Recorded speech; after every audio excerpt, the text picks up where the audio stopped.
Bismillahirrahmanirrahim. Assalamualaikum warahmatullahi wabarakatuh. Selamat pagi, apa kabar semuanya?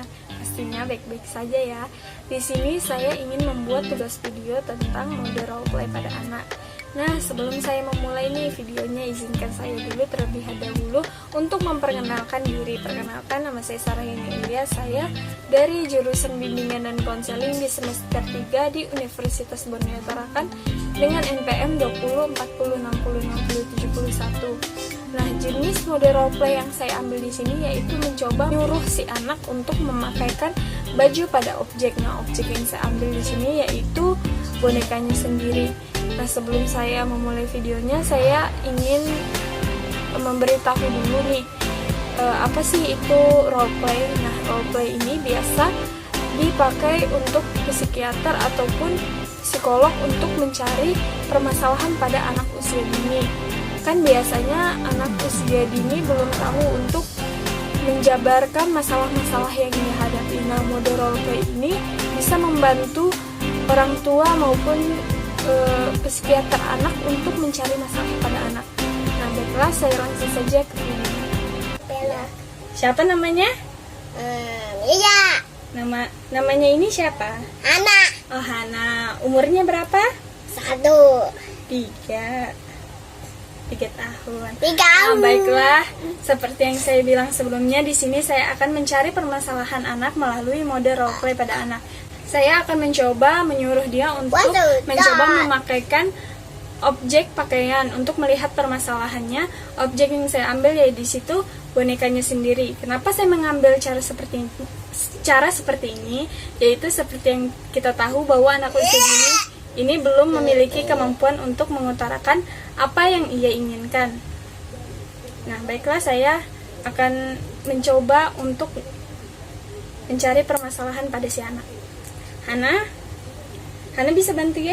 Iya. Ya. Hana bisa pakaikan baju minimos ke bonekanya enggak? Iya. Iya. Coba pakaikan.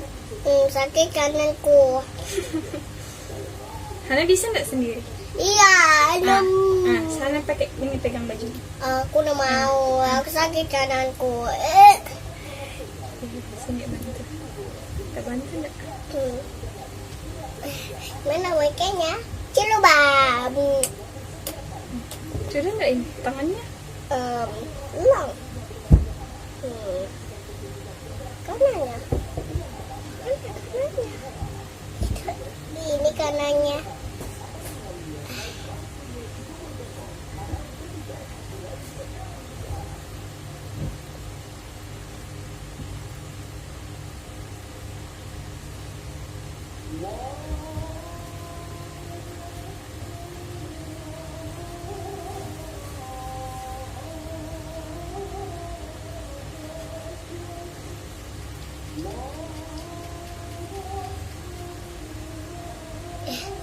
Bisa, aku sakit kananku.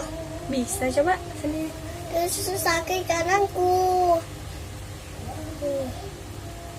Sudah? Belum lagi ini kanannya. Ya, ini tangannya.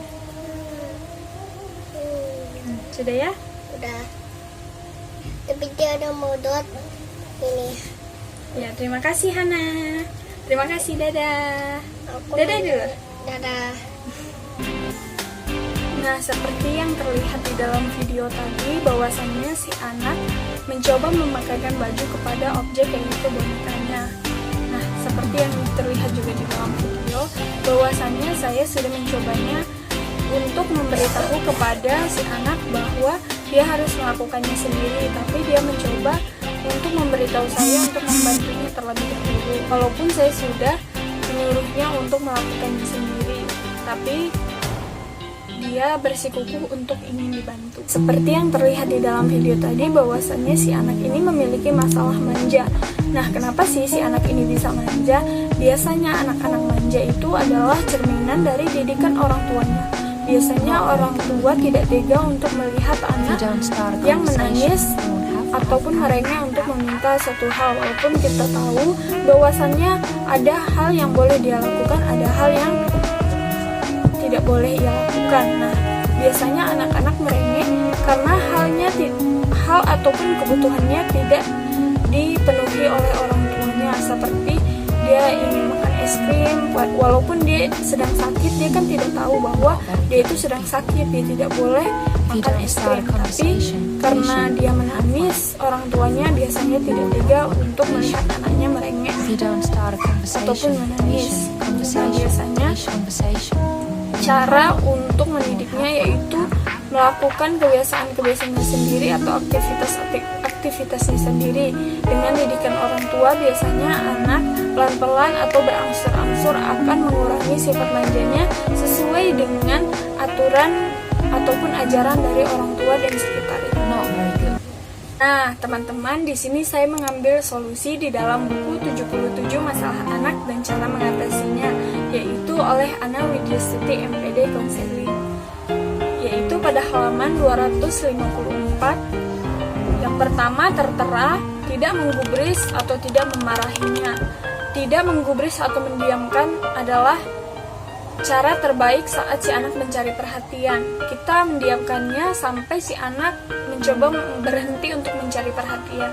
Memarahi si anak juga salah, yaitu memarahinya bisa menjadi celah untuk si anak untuk lebih melakukan kesalahan yang lebih besar.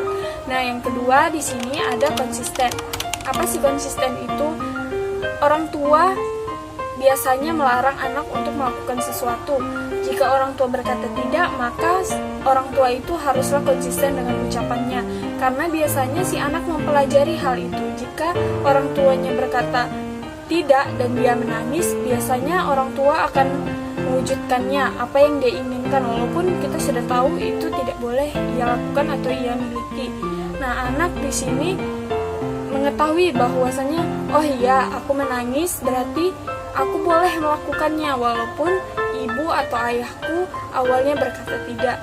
Nah, disinilah kita sebagai orang tua juga harus lebih sabar dan konsisten dengan ucapan kita agar si anak tahu bahwasannya tidak semua yang ia lakukan itu benar.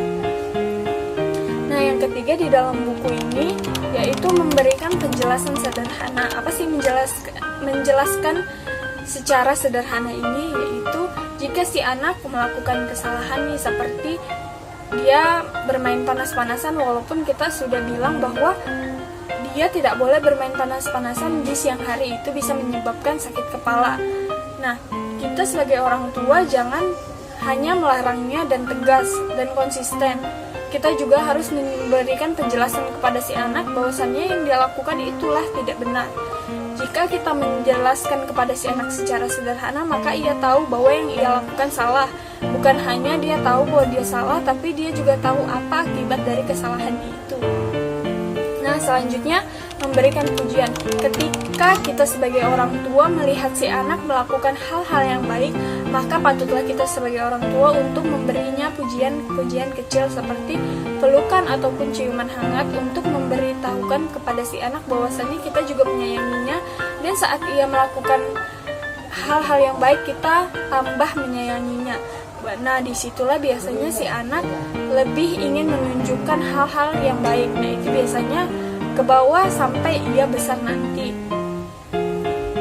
Dan juga dia bisa termotivasi dari perilaku-perilaku orang tuanya yang baik atas perbuatannya yang baik pula. Nah, selanjutnya di sini yang kelima yaitu melibatkan anak dalam berbagai kegiatan sosial. Dengan melibatkan si anak dalam kegiatan sosial, si anak juga bisa lebih mengontrol emosinya di depan umum, dan juga bisa saling mengobrol ataupun saling bercerita kepada anak-anak yang lain atau yang lebih dewasa dengan sikap atau sifat yang sopan. Selanjutnya yang keenam, memberikan hukuman. Ketika orang tua juga harus memberikan sedikit hukuman kepada si anak jika anak berbuat yang tidak baik atau yang mereka tahu bahwa mereka melakukan ini tidak seharusnya baik. Tidak semuanya ia lakukan itu baik. Nah, memberikan sedikit hukuman untuk memberikan efek jera kepada si anak juga baik. Tapi kita tahu bahwa tidak semua hal yang menurut kita itu baik juga untuk si anak. Kita tahu juga bahwa kita harus tahu juga batasan-batasan untuk menghukum si anak sesuai dengan umur-umurnya, yaitu mungkin contohnya seperti kita atau mengambil mainan kesayangannya saat ia tidak mendengarkan kita, untuk kita menyuruh dia melakukan hal-hal yang baik seperti menyimpan mainannya setelah ia bermain, ataupun mencuci tangan sebelum makan, berdoa sebelum makan, ataupun menyimpan tempat tidurnya setelah ia bangun. Nah, hukuman-hukuman kecil itu mungkin memberikan sedikit efek jerah kepada si anak kalau kita melakukannya secara rutin. Nah, yang ketujuh, menunjukkan perilaku baik dan buruk. Kita tahu bahwa semua orang tua selalu ingin memberikan yang terbaik kepada si anak dengan cara menunjukkan hal-hal yang baik saja kepada si anak. Nah, kita sebagai orang tua jangan saja memberikan atau menunjukkan hal-hal yang baik saja kepada si anak. Kita juga harus memberikan atau memberitahu bahwasannya tidak semuanya yang dia lihat itu baik. Seperti contohnya saat kita mengajak dia ke swalayan ataupun ke supermarket. Nah, biasanya di supermarket kita dapat melihat hal-hal yang lumrah seperti melihat anak merengek ataupun menangis untuk meminta sesuatu kepada ibunya. Nah, disitulah kita bisa memberitahu kepada si anak bahwasannya hal itu tidak baik untuk dilakukannya, dan kita juga harus memberitahu dia bahwa apa hal-hal yang dapat terjadi jika ia melakukan hal-hal yang buruk pula. Nah, yang terakhir di sini yaitu kompak ajak bicara anak dan orang-orang di lingkungan sekitar. Biasanya perilaku anak ini juga terbentuk dari lingkungan sekitarnya, terutama dengan satu komando yaitu orang tua. Mengajak untuk kompak, diajak berbicara di lingkungan sekitar, tujuannya agar terjadi persamaan perilaku terhadap si anak dan lingkungannya. Maksudnya persamaan yaitu hal-hal yang baik saja ya di sini. Nah, peran sebagai orang tua di sini yaitu memantau terus kegiatan si anak saat melakukan kegiatan sosial, untuk bermain dengan tetangganya, anak-anak di sekitar komplek ataupun sekitar perumahannya. Itu kita juga bisa mengontrol si anak. Kita juga dapat memberitahu dia saat ia pulang bahwa ada hal yang boleh dia lakukan, ada hal yang tidak boleh dia lakukan saat ia bermain. Baiklah, sampai di sini video penelitian mode roleplay pada anak dan cara mengatasinya.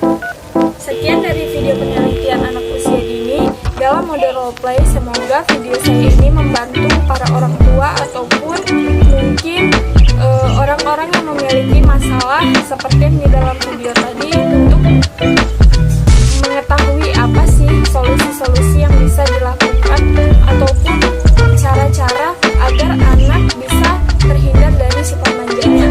Jika selama video saya memiliki salah kata yang tidak enak di hati, saya Sarah Yuni Ilyas meminta maaf sebesar-besarnya atas ketidaksempurnaan, karena kesempurnaan hanya milik Allah Subhanahu wa Ta'ala. Saya Sarah Yuni Ilyas.